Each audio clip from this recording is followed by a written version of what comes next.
Şeytanirracim. Bismillahirrahmanirrahim.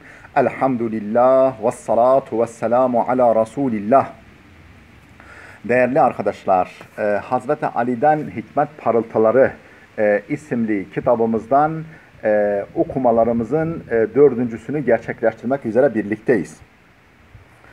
Bu kitabımızda Hazreti Ali Efendimiz'den 274 kadar vecize işlenmiştir. Arapçası takdim edilmiş, tercümesi yapılmış ve bu vecizelerin bize ilham ettikleri, zihnimizde çağrıştırdıkları, gönlümüze yansıttıkları açıklamalar o tercümelerin altında kaydedilmiştir. 9. vecizeye gelmiştik. Yani bunlar darbe mesel niteliğinde böyle günlük hayatta da kullanılabilecek kısa ifadeler ve özlü, yoğun manalı vecizelerdir. 9. hikmetimiz şudur: İzharul gina mineşşükri. İzharul gina mineşşükri, yani tok gözlü davranmak şükürdendir. Tok gözlü davranmak şükürdendir. Diğer bir ifadeyle varlığını, maddi imkanlarını, maddi ve manevi imkanlarını yeri geldiğinde dile getirmek, bunları gizlememek, inkar etmemek şükürdendir. Allah'a teşekkürün bir ifadesidir. İki türlü tercüme edilebilir. Şöyle tercüme etmişiz: tok gözlü davranmak şükürdendir. Açıklamalarımız da şöyle: elindeki imkana kanaat etmek, başkasının malında ve imkanında gözü olmamak, tok gözlü davranmak, Allah'ın verdiği nimete saygı anlamına geldiği için manevi bir şükürdür.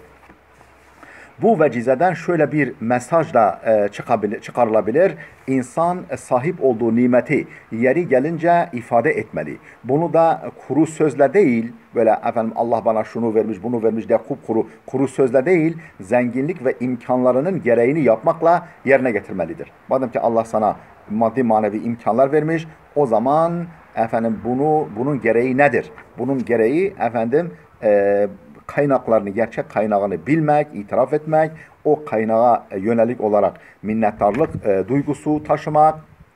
Bu minnettarlık duygusu gönlünü doldurup dilinden şükür olarak dökülmesi ve bu maddi imkanları Allah'ın muhtaç kullarıyla paylaşmaktır.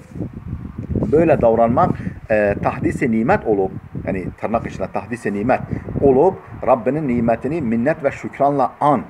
93. sure 11. ayet. Ve emma bi ni'meti rabbike fehaddis ayetin emrine uymaktır. Yani Allah'ın nimetini dile getirmek. Allah bana şunları da verdi. Onun şükründen acizim demek. Ve emma bi ni'meti rabbike fehaddis ayetinin bir uygulamasıdır. Gereğini yerine getirmektir. Onun emrine uymaktır. İmkanı hali vakti yerinde olduğu halde hep yoksul ve perişan bir görünüm arz eden kimse, maddi imkanları yerinde ama hep yoksul ve perişan bir görünüm arz ediyor bir kimse, böyle yaparsa Allah'ın nimetini küçümsüyor, dolayısıyla nankörlük ediyor demektir. Nimetin kaynağını unutmadan her vesileyle ona vurgu yapmak, nimetin kaynağını, yani Allah olduğunu unutmadan her an, her vesileyle ona vurgu yapmak, imkanlarını gizlememek manevi bir şükürdür. 10. vecizemize geldik.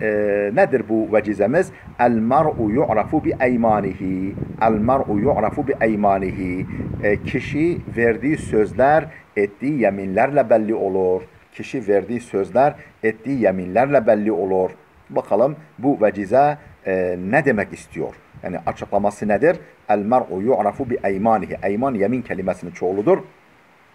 Kişi verdiği sözler ettiği yeminlerle belli olur demiş Hazreti Ali. Bunun açıklaması şöyle: bir insanın kişiliği ve insanlık kalitesi ettiği yeminlere, verdiği sözlere bağlılık gösterip göstermemesinden belli olur. Yani yemin ediyor veya söz veriyor, o sözlerine bağlı kalıyor mu, kalmıyor mu? İşte insanın kalitesi bu sözlerine, yeminlerine bağlılığıyla belli olur, ölçülür. Bu şekilde vaatlerde bulunan, söz ve güvence veren kimse bu söz, vaat ve güvencesine bağlı kalırsa o iyi bir insan.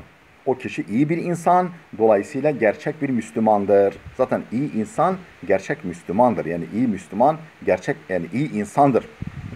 Aksi halde iyi insan kamil Müslüman olduğunu söylese bile, böyle yapmadığı takdirde, sözüne, yeminine bağlılık göstermediği takdirde iyi insan, kamil Müslüman olduğunu söylese bile itimat ve itibara değer bir kimse değildir. İtibara da itimada da değen bir insan değildir.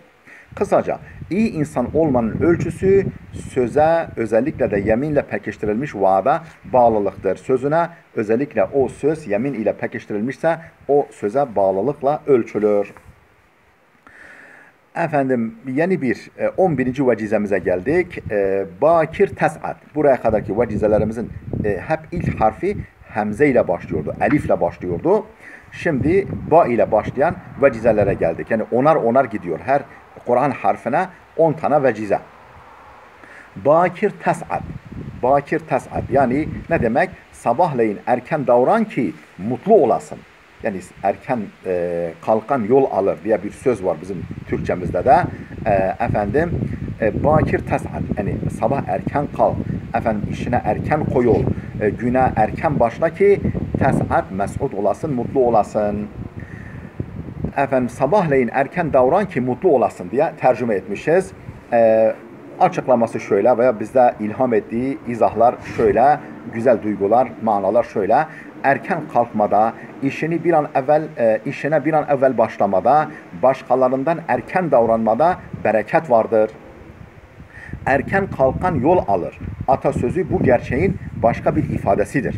Tüm başarı ve zaferlerin başı başkalarından erken davranmak. Tüm zafer ve başarıların başı nedir? Başkalarından erken davranmak, inisiyatifi elinde bulundurmak, amacına ulaşmak için gereken şartları bir an evvel yerine getirmek, birer ava benzeyen, yani her fırsat birer av gibidir. Birer ava benzeyen fırsatlar henüz doğmadan silahını doldurup, yani gerekli hazırlığı yapıp hazır vaziyette beklemektir. Böyle davrananlar sürekli olarak rakiplerini geride bırakmış, başarı ve mutluluğu elde etmişlerdir. Böyle yapanlar sürekli olarak rakiplerini sollamışlar, geride bırakmışlar ve başarı ve mutluluğu elde etmişlerdir. Değerli dostlar, burada dursun. 12. vecizede kaldık. İnşallah gelecek buluşmamızda kaldığımız yerden devam edeceğiz.